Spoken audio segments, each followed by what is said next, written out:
अरे सोची सोची जिया हमरो, अरे सोची सोची जिया हमरो, काहे घबराता दरोगा जी हो। 4 दिन से पियवा बन पाता दरोगा जी हो। 4 दिन से पियवा बन पाता। शहरे में खोजनी बजरिया बजरिया, कतही बलम जिना आविले नजरिया।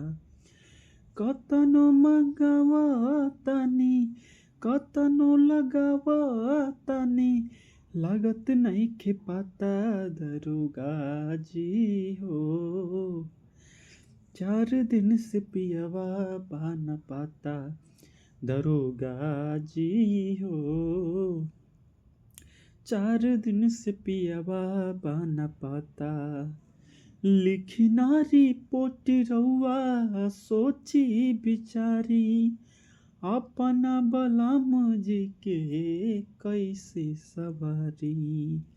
उनके खातिर रोवे ननका, उनके खातिर रोवे ननका, खाना नहीं खाता दरोगा जी हो।